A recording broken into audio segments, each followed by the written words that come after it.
Bully is a game from the depths of Rockstar Games' catalogue, overshadowed by the likes of Grand Theft Auto and Red Dead Redemption. However, unlike those games, it never got a sequel. Despite that, it has something of a cult following, and there are rumours that a sequel might indeed be in the works, or at least was at some point. Not that I necessarily believe it for a second. In today's video, I wish to pose a question. Was Bully better served to be the one-time experience it has been so far, or did it deserve better than simply being a one-off? And that pretty much sums up the introduction, so we can actually crack on with talking about the game. In Bully, we play as Jimmy Hopkins, a vertically challenged 35-year-old looking 15-year-old with a hairstyle that would automatically qualify him for a leadership position within the EDL. And he's been expelled from practically every school in the country because he's wound up in this dump. Bulworth Academy, a school comprised of really badly behaved kids and kids whose parents simply didn't love them. Run by a man named Dr. Crabblesnitch. Here, disciplinary methods include choke-slamming people and forced labour. And our objective is quite simple. Carry on our studies and try to avoid getting battered. Which is easier said than done when the NPC AI will often drop what they're doing, beeline towards you and roundhouse kick you in the leg, because of course nobody has anything better to do. Bully demonstrates the shortcomings of the educational system on steroids. It's a commentary of sorts, which is practically a calling card of almost everything that Rockstar Games does. Rockstar is no stranger to using exaggerations and stereotypes to poke fun at things or otherwise make a point. What is that point? Fuck knows. But despite the controversial title, Bully is not a game about being a bully. Sure, you can get away with some insane acts of cruelty, but isn't that just what being a kid's all about? The point of the game is that Jimmy doesn't really like bullies and wants to give them a taste of their own medicine. In doing so, cleansing the rot of Bulworth Academy once and for all. Or at least until he leaves. How? Well, good old-fashioned violence never goes amiss. This is a Rockstar game through and through. Developed by Rockstar Vancouver and released in 2006, it certainly didn't arrive without controversy. Being called Bully within itself was a big one, and then on top of that being a Rockstar game, of course it had to handle things in the most hilariously inappropriate and over-the-top way possible. In other words, there's a subtle message in a game that's akin to a bull in a china shop. And without the high-octane excitement that comes with the cops and robbers simulation that is Grand Theft Auto, Bully as a game could certainly be mistaken for mindless tomfoolery, focusing on a particularly sensitive topic. But when you actually sit down and play it, that doesn't obstruct the fun. If I had to use 3 words to describe this game, they would be crazy, chaotic, and unique. And that's what makes playing it so unbelievably refreshing, even 17 years down the line. Not that I played it when I was 6, that would have given me far too many ideas. But despite being terrific fun and feeling like a complete experience, the fact of the matter is games age, and I can't help but feel as if the Bully title could have benefited from a second outing. A game which built upon this formula and took it to new heights, doing away with the shortcomings of the PlayStation 2 generation, such as the visuals, which are arguably the most evident but least important aspect. More importantly, you have general gameplay jank, including the fact that, for some reason on PC, controller support kind of died mid-playthrough for me, and subsequently the keys the game told me to press weren't actually the keys that I needed to press to trigger certain actions. And though the gameplay elements were quite impressive for 2006, through no fault of their own, these days they are kind of rusty. Beyond that, another limitation of the bygone age of which this game was a product was that games could only realistically be so big. Arguably a double-edged sword which worked in this game's favour just as much as it worked against it. Allow me to explain. The world space you get to explore is Bulworth Academy, and the accompanying town. It's neatly concise and doesn't need to be any bigger. However, on the storytelling front, sometimes the game has to skip over context to get to the bits that matter. For example, as you go through the story, there are points where you have to do lessons to progress, and other times where you have to do lessons in order to free yourself up to do the story stuff. So you could argue the education aspect, though superficial by design, is a part of that story, and engaging with the variety of lessons that you take do come with their benefits. But it is unintentionally amusing when in biology class, for instance, we're simply dismembering deceased animals for seemingly no reason whatsoever. And then there's chemistry class, in which we appear to be cooking meth. In music class, we're simply playing music badly, and these lessons don't really change much and you're expected to do 5 of each. You can just not do them, but you will be chokeslammed by the first prefect that spots you. And they do come with gameplay benefits to do, but they're not awfully rewarding within themselves, because they're only positioned as obstacles between you and the story missions that you want to be doing, or the content you want to be engaging with, because that's all they realistically could be expected to be in 2006. They're not bad by any means, I simply see the potential in which they could have been made to be more. had this game ever received a sequel, which it didn't. Yet, anyway. There are 10 different types of lessons, of which each contains 5 individual lessons, meaning once you've done all 50, you'll never be truant again. It is one heck of a slog, but it does save long-term hassle to bite the bullet and do them as and when they crop up, which reliably occurs twice in the day at 9 AM and 1 PM. And you have half an in-game hour to show up on time or you'll get chokeslammed. Or in the real world, 30 seconds. So it probably isn't unheard of to get chokeslammed outside the door to the lesson that you intended to attend. And frustratingly, that can occur mid-main story mission.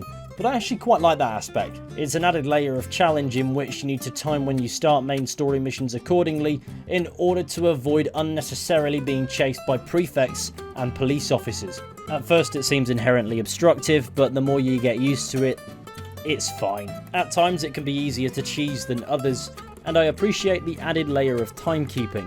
If anything, it adds a layer of pacing and provides structure to your day. Also, remember how I just said that outdated visuals aren't too much of a problem within themselves? I stand by that. However, introducing Cocaine Shrek.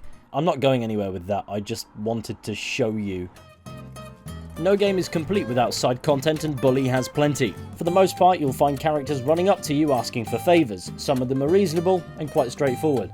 Others just sound tedious, so you ignore them. It makes a minor amount of sense when you're on a school campus, but when you're actually about in the town and random NPCs are running up to you asking for help, it is quite funny. These requests can vary from fetching toilet roll to searching for a lost dog or helping a homeless man search bins for medicine. Then there's this man who teaches you kung fu from his time in Vietnam or something, in exchange for broken radio transistors. He lives behind the broken school bus on the campus, so definitely not a knob. Jobs. You can do jobs. If you need money to buy yourself a ludicrous outfit, why not venture out into the town and do some lawn mowing? And if that doesn't take your fancy, how about a paper round? The game definitely won't get confused and lob the paper at the nearest NPC's head.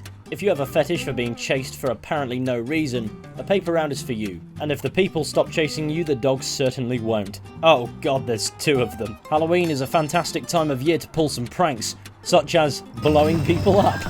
Why is Gary dressed like a Nazi? I am slow cooking the underpaid gym teacher's rectum. Boxing. Yes. Also, apparently we need to hunt down the gnomes and destroy them. I have a French fries hat and it's a permanent part of my wardrobe. You can also ride your bicycle or skateboard around aimlessly. Very nice. Die, gnome. Oh bollocks, it's the dog. The game also has collectibles if you care about that stuff, such as rubber bands. Collecting them all scattered across the world gives you the rubber band ball. You also have a chemistry set in your room so you can DIY some explosives. Is health and safety just not a thing in this game? We can also hide in lockers, presumably from Gary. On the front of minigames, the less said about those the better in my opinion. For example, there's racing as an arcade game, but then you can also just do it on your bicycle. Neither is a particularly tactile gaming experience, but you can tell which was better thought out. But you get the point, there's plenty of things to be getting on with in the world of Bully. It's a bit ridiculous, it's a bit nonsensical, but that's the magic. This game has boundless character, and it presents it through every facet of its existence. It's the type of game you start playing thinking this could never be for you, and then before you know it, you're hooked.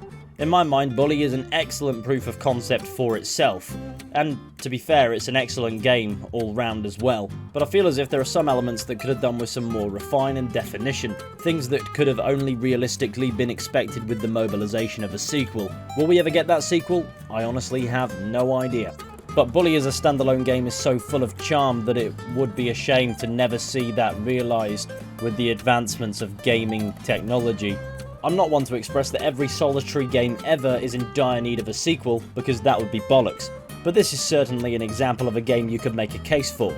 And in failing that, fans of the game have been practically frothing over the prospect since 2006, so there would certainly be a market for it. I suppose the big question is, would it compare to the bestsellers that are Grand Theft Auto and Red Dead Redemption? Maybe not, and the sad truth is, thanks to those games, Rockstar practically has a license to print money forever. So I suppose the big question to take away from this video is, why on earth should they bother?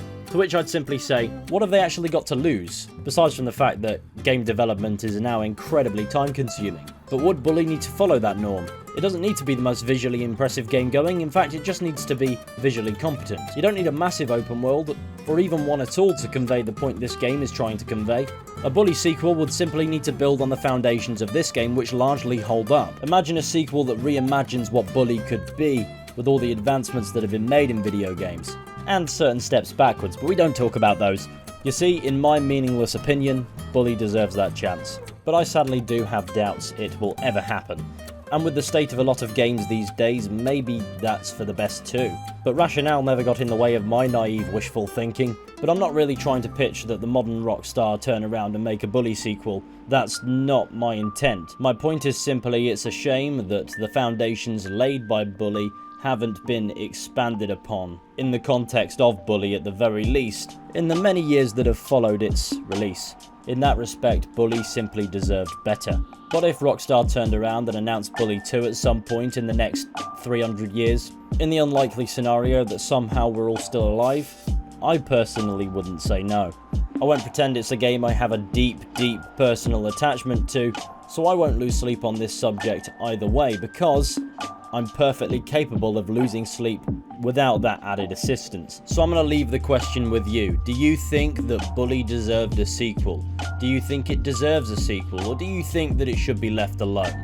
Let me know down in the comments section so I can drive up engagement and accomplish world domination. If you've watched this far into the video, thank you for putting up with me talking bollocks. I do hope there was something of value to be had from it. If you did enjoy, maybe go ahead and hit subscribe if you want to, like the video, share the channel with your friends, all that wonderful stuff. No obligations, of course. And with any luck, I'll be seeing you all very soon with another video at some point. But until next time, take care and goodbye.